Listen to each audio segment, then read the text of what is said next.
Hello friends, हम पढ़ रहे हैं पंचांग के बारे में। जैसे कि आप जानते हैं कि एस्ट्रोलॉजी का एक बहुत इम्पॉर्टेंट पार्ट है पंचांग। पंचांग के 5 अंग होते हैं: तिथि, वार, नक्षत्र, योग और करण। तो तिथि is one of the most important part. आपने तिथि के बारे में बहुत पढ़ा होगा। हमारे जितने भी हिंदू फेस्टिवल होते हैं वो किसी एक फ़िक्स डेट पे नहीं आते, पर फिक्स तिथि पे आते हैं। जैसे दुर्गा अष्टमी, राम नवमी, दशहरा जो कि दशमी को आता है। तो तिथि एक बहुत इम्पॉर्टेंट पार्ट है हमारे हिंदुइज़्म का और एस्ट्रोलॉजी का भी। तो आज हम इसी तिथि के बारे में डिटेल में पढ़ेंगे। हम जानेंगे ये तिथि होती क्या है, ये कैसे तिथियां आती हैं, क्या ये सन और मून की मूवमेंट पे डिपेंडेंट है, अगर है तो कैसे, और कैसे तिथियों को कैलकुलेट करते हैं। तो इस वीडियो में हम ये सब जानेंगे। तो तिथि के बारे में डिटेल जानने से पहले हमें थोड़ा सा हमारे सन, मून और अर्थ की पोजीशन को समझना होगा। तो जैसे कि आप देख सकते हैं इस डायग्राम में, ये सन है जो रेड कलर से बना हुआ है, बीच में मून है वाइट कलर से, और ये हमारी अर्थ है जो ब्लू कलर से बनी हुई है। इस डायग्राम में जैसे कि हमें दिख रहा है कि सन, मून और अर्थ एक स्ट्रेट लाइन में है, ठीक है। और मून जो है, चांद जो है, वो अर्थ और सन के बीचों बीच है। जब भी हमारा चांद सन और अर्थ के बिल्कुल बीच में होगा तो उस दिन क्या हो जाएगा? उस दिन अमावस्या हो जाएगी। उस दिन हमें चांद बिल्कुल भी नहीं दिखाई देगा। तो उस दिन को हम क्या कहते हैं? अमावस्या या न्यू मून। तो इस दिन हमारा चांद बिल्कुल नहीं दिखेगा। अब यहीं अगर हमारी चांद 180 डिग्री रोटेट कर जाए और यहाँ आ जाए, अभी भी देखें तो चांद, पृथ्वी और सूर्य तीनों एक ही लाइन में हैं, बट अब चांद जो है वो पृथ्वी के दूसरी तरफ है और सूर्य दूसरी तरफ। तो ये हमारा 180 डिग्री एंगल बन गया।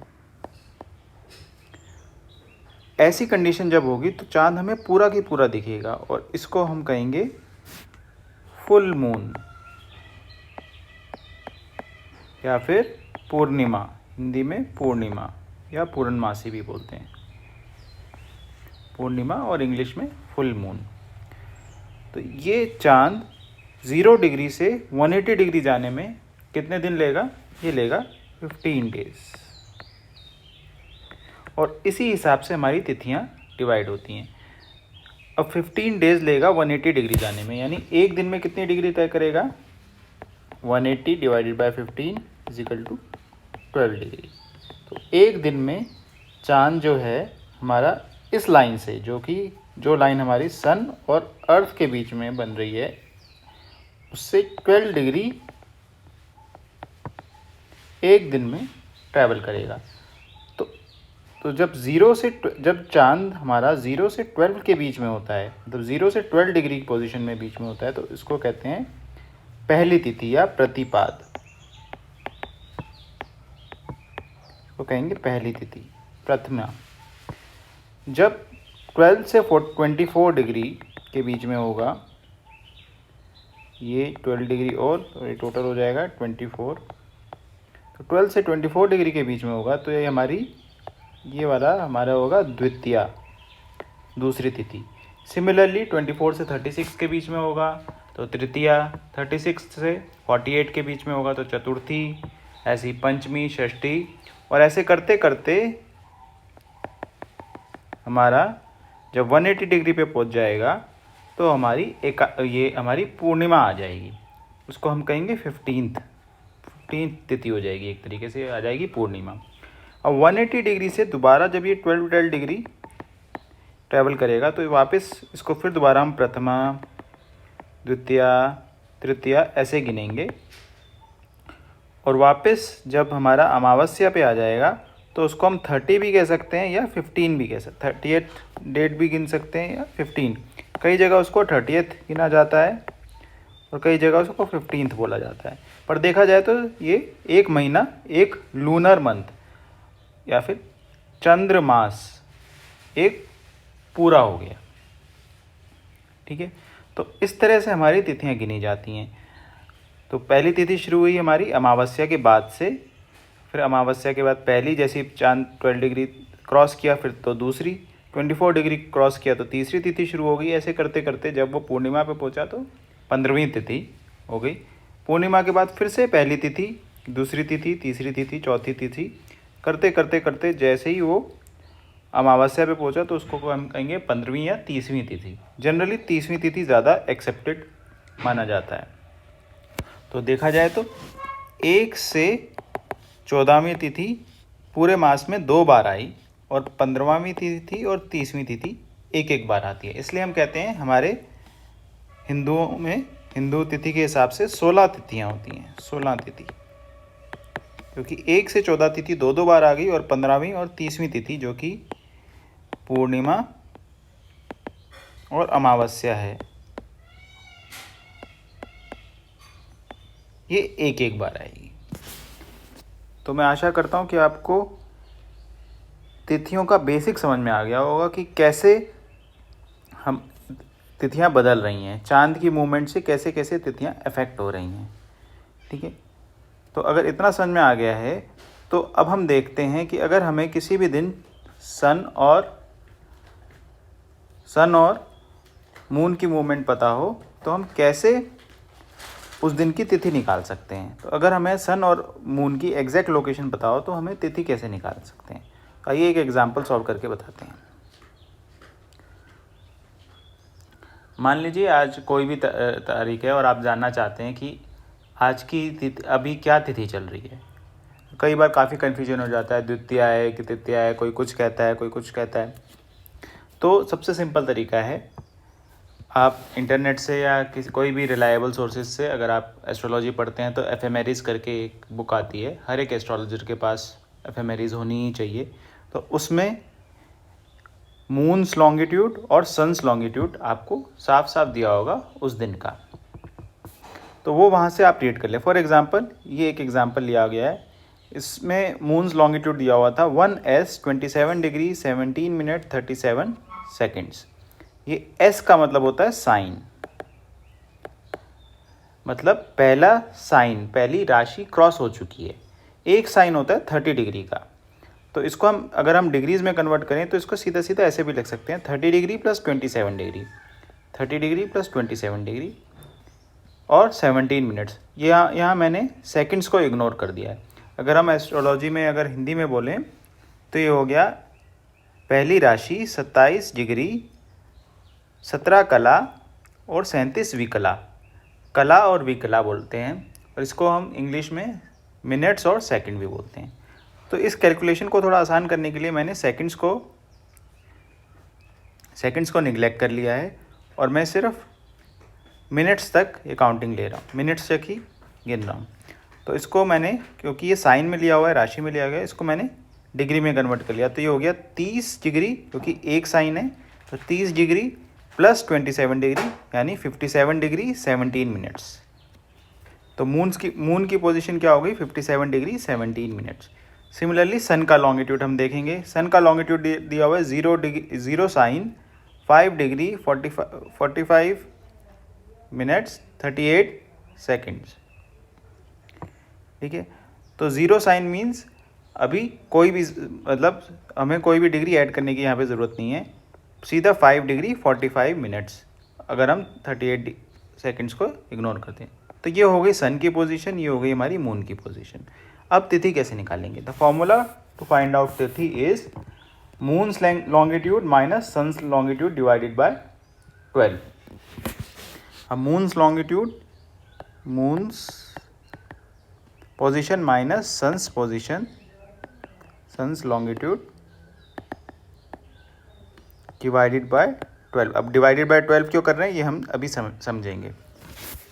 ठीक है, तो अगर मैं मून के लॉन्गिट्यूड में से सन का लॉन्गिट्यूड माइनस कर दूँ, यानी 57 डिग्री 17 मिनट से 5 डिग्री 45 मिनट माइनस कर दूँ तो आएगा 51 डिग्री 32 मिनट। नाउ यानी हमारा सन की पोजीशन है, सॉरी मून की रिलेटिव पोजीशन है 51 डिग्री 32 मिनट। मतलब इस लाइन से जो लाइन सन और अर्थ को जोड़ रही है, इससे हमारा मून करीब 51 डिग्री 32 मिनट के आसपास पहुंच चुका है। नाउ 51 डिग्री 32 मिनट के आसपास पहुंच चुका है। अब अगर पहली तिथि होती वो सिर्फ 12 डिग्री तक ही पहुंच पाता, दूसरी तिथि होती तो वो 24 डिग्री तक पहुंच पाता, तीसरी तिथि होती तो 36 डिग्री तक पहुंच पाता, चौथी तिथि होती तो 36 से 48 के बीच में रहता। अब पांचवी तिथि है तो 48 से 60 डिग्री के बीच में रहेगा। तो यानी ये 51 डिग्री 32 मिनट है, यानी ये पांचवी तिथि है। ये चार तिथि, अब इसको हम 12 से डिवाइड कर दें अगर, तो आपको आएगा 4 प्लस एक रिमाइंडर बचेगा 3 डिग्री 32 मिनट, यानी चार तिथियाँ क्रॉस हो चुकी हैं और उसके बाद 3 डिग्री 32 मिनट और आगे बढ़ चुका है। यानी चार तिथि क्रॉस हो चुकी, तो यानी पांचवी तिथि में, यानी पंचमी चल रही है। किसकी? शुक्ल पक्ष की। अब ये शुक्ल पक्ष कैसे निकला ये मैं आपको एक बार और समझा देता हूँ।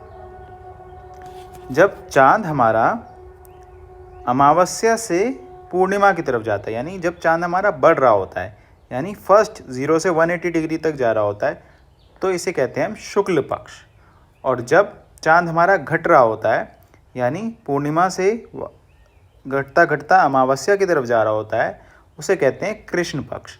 इसे कृष्ण पक्ष को इंग्लिश में वैक्सिंग मून भी कहते हैं और शुक्ल पक्ष को इंग्लिश में वेनिंग मून भी कहते हैं। तो क्योंकि 0 से 180 डिग्री के बीच में आया है हमारी पोजीशन, तो ये हमारी हमेशा शुक्ल पक्ष में होगी। और अगर हमारी पोजीशन 180 से 360 डिग्री के बीच में आती तो ये हमारी कृष्ण पक्ष में आ जाती। तो जैसा कि हमने देखा, हमारी पोजीशन 51 डिग्री 32 मिनट्स थी, यानी 180 डिग्री 0 से 180 के बीच में थी, तो ये शुक्ल पक्ष में जाएगा। और हमने ये निकाल लिया कि ये पंचमी तिथि है। इसी तरह एक और एग्जाम्पल ले लेते हैं। अब इस एग्जाम्पल में मून हमने एफएमआरआई से या इंटरनेट से देखा, उस वक्त मून की लोकेशन थी 3 degree 18 minutes 23 second, sorry 3 sign 18 degrees 23 minute and 15 seconds, यानी 3 राशि 18 डिग्री 23 कला 15 विकला। और सन की लोकेशन देखी हमने तो 6 sign 14 degree 23 minute and 26 seconds. अब इसको पहले हम साइन से डिग्री में चेंज करते हैं और हम मिनट्स को इग्नोर कर देते हैं। तो क्योंकि ये 3 साइन है, यानी 30 × 3 क्या हो गया 90, तो 90 हमने डिग्री में प्लस कर दिया, तो क्या आ गया 90 + 18 = 108 डिग्री 23 मिनट। इसमें हमने इसको इग्नोर कर दिया है। सिमिलरली सन की पोजीशन को देखेंगे तो 6 राशि यानी 6 साइन को हमें डिग्रीज में कन्वर्ट करना है, तो 6 × 30 = 180।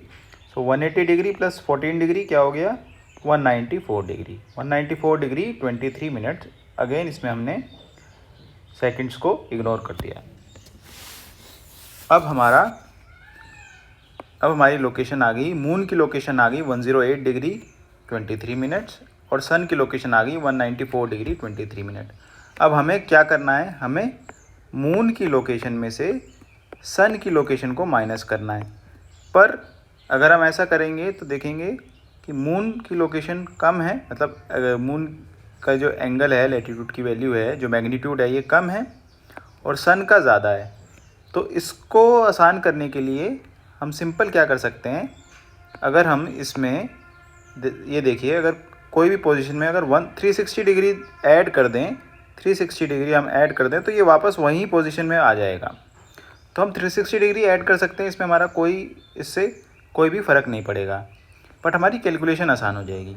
तो हमने क्या किया, मून की लोकेशन में 360 डिग्री को ऐड कर दिया, तो हमारा आया 468 डिग्री 23 मिनट। सिमिलरली अब हमारा आ गया 468 डिग्री 23 मिनट और सन की लोकेशन हमें पता है 194 डिग्री 23 मिनट। तो अब हम मून की लोकेशन में से मून के लैटीट्यूड में से सन के लैटीट्यूड माइनस कर सकते हैं। अगर हम ये माइनस करेंगे तो 23 कट जाएगा। 468 - 194 इज़ 274 डिग्री। नाउ 274 डिग्री, अब इसको हम 12 से डिवाइड करें तो आता है हमारा 22 प्लस एक 10 जो है हमारा रिमाइंडर बच जाता है। अब 22 आया, दैट मीन्स ये 22 तिथियां क्रॉस कर चुका है और ये 23वीं तिथि में है। 22 तिथियां क्रॉस हो चुकी हैं और ये 23वीं तिथि में है। ठीक है, तो यानी ये 23वीं तिथि। अब 23वीं तिथि कौन सी होगी?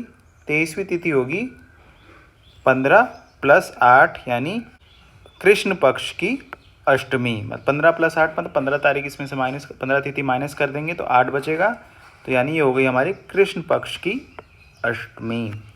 आई होप ये आपको समझ में आ गया होगा कि हमने कैसे ये कृष्ण पक्ष की अष्टमी निकाली, क्योंकि ये 23 तिथि तो होती नहीं, तो 15 माइनस किया हमने, 15 माइनस करेंगे तो 8 बचेगा, तो ये हो गई अष्टमी। और क्यों ये कृष्ण पक्ष की होगी? क्योंकि ये हमारा 274 है। 274 लाइज बिटवीन 180 और 360, तो ये हमारा कृष्ण पक्ष की अष्टमी होगी। वैसे भी 23वीं तिथि से ही हमें पता चल रहा है, 23वीं तिथि का मतलब ही अष्टमी है और कृष्ण पक्ष की है। ठीक है, आई होप आपको इस वीडियो से ये समझ में आ गया होगा कि हम कैसे कोई भी तिथि की कैलकुलेशन करते हैं, तिथियां होती क्या हैं, सन और मून की लोकेशन का तिथि पे क्या फ़र्क पड़ता है, और सन और मून की लोकेशन से हम कैसे कोई भी तिथि की कैलकुलेट कर सकते हैं।